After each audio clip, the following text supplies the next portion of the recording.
Bonjour and Adis.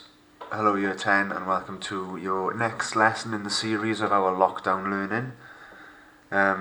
This is a continuation from last lesson where you started looking at les sports et les loisirs, sports and leisure activities, so hence continuer.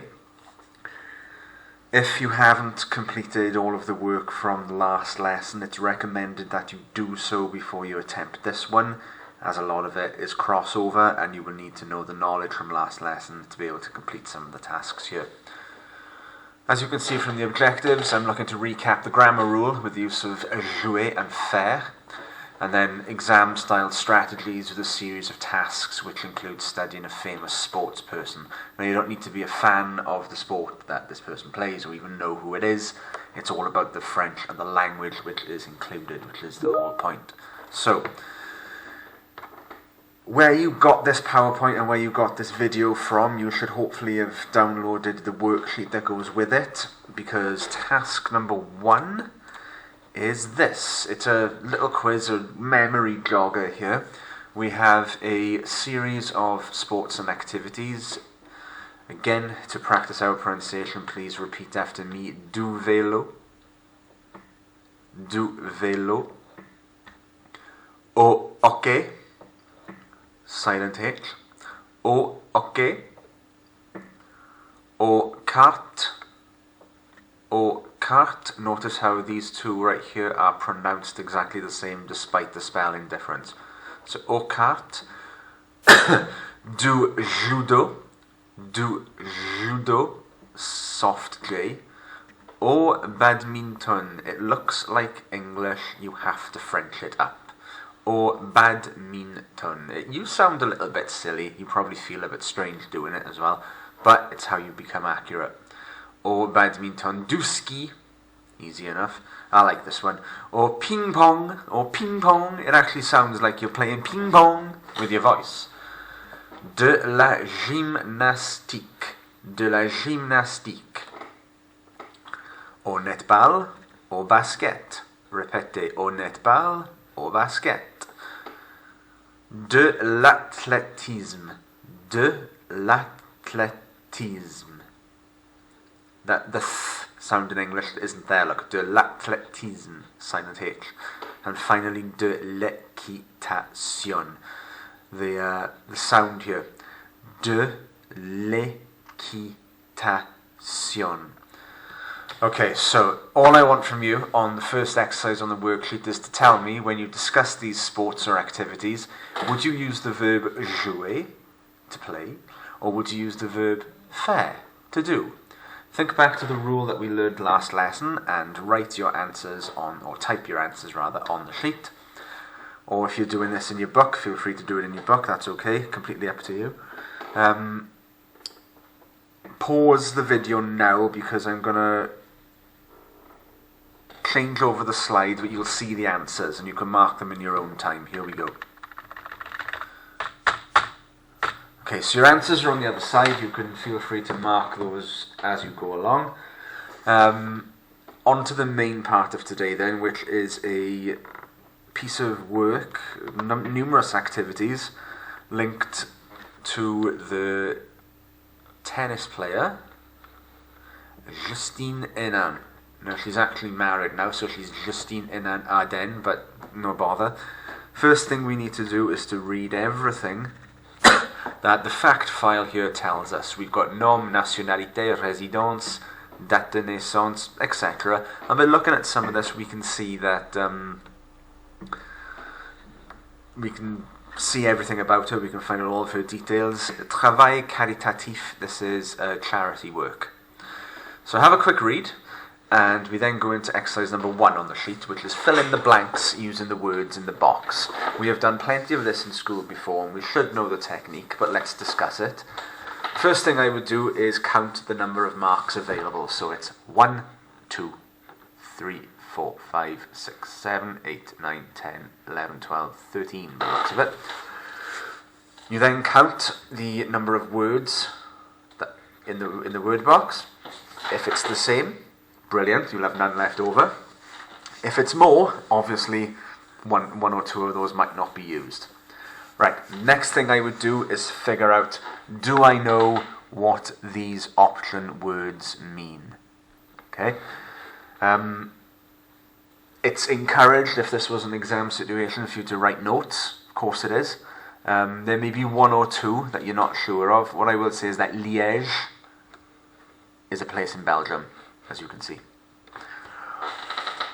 So on and so forth. So if you need to make any notes, use a dictionary or wordreference.com to help you with this, you can. And all you've got to do is put your correct answers into the gap. Okay. Moving on to task number 2 then, which is read the questions and answers from the Justine's Fan Zone worksheet. That's the worksheet you're working on, and do the activities. Now before you get into this, right, strategies for when you're reading things. When you're reading the Fan Zone comments, and when you look at the sheet you'll see what I mean. There might be some words there which are new to you. There might be an element of, oh god, I don't know what this means. So think about it. What are your examples of strategies when dealing with extended pieces of text? If you don't know, I'll help you out. Here we go. The strategy here would be to souligne les mots que tu connais. Underline the words that you know. That's the strategy. What's the impact? Well, c'est plus positif. A positive mindset and a positive attitude can take you a long way. It makes you feel better, right? But the more you've got underlined, the more that you know, the better it is for you. Makes you feel better, more positive. Cherche les mots comme en anglais. Look for the words which are like English. You do this all of the time. That's the strategy. What's the impact? It's more reassuring. You know? If it looks like English, okay. It's like a little crutch. It holds your hand through the task. Next strategy might be coupe le texte en petites parties. Cut the text into little parts, little pieces. Don't try and deal with everything all at once. Cut it up, take your time. Why? Visually, c'est moins effrayant. It's less scary. Deal with one thing at a time. Finally, utilise le contexte. Use context in order to understand, pour comprendre le reste, the rest of it. If you can do all of that, then you're getting a big thumbs up from my monkey friend right here. I just learned how to insert a GIF. Hope it makes you smile. Okay, so here we go. You read all of the Fan Zone comments, as you can see, and you complete these activities. Now, where a one-word answer is fine, it's all good. Who asks a question about rackets, Justine's favourite tournament, about where she learned English, her favourite football club, and her interests apart from tennis. It's going to be one of those people who have made a comment. That's all you need to do. You need to answer in English. I'm not going to read all this out because you can do it for yourself. Answer in English. A one-word answer will be fine. Pay attention to the things which are standing out in capital letters there. They want 4 things. Name 4 things. And then find the French for. Okay, so a little bit of help here, okay? Where it says a name, that's where you're going to find the answer. So apparently thanks a lot is in the Antonia text. The number given is how many words that you're looking for. Okay?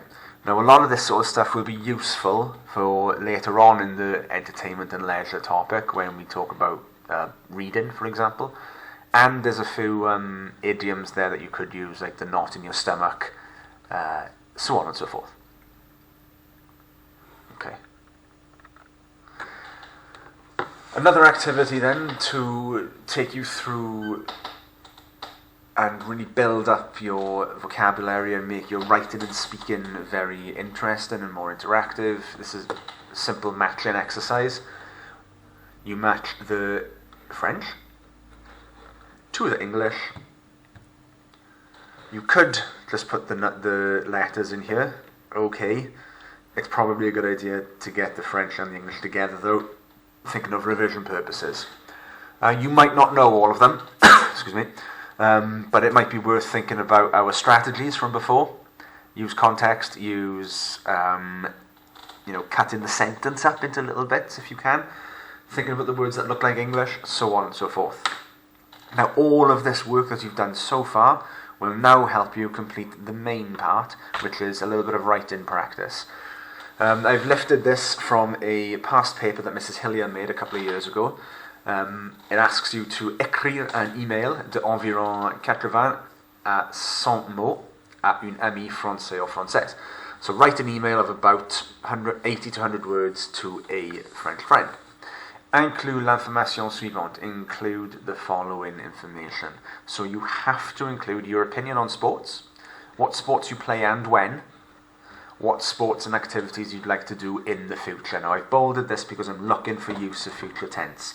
You will have some of this in your little books to help you out.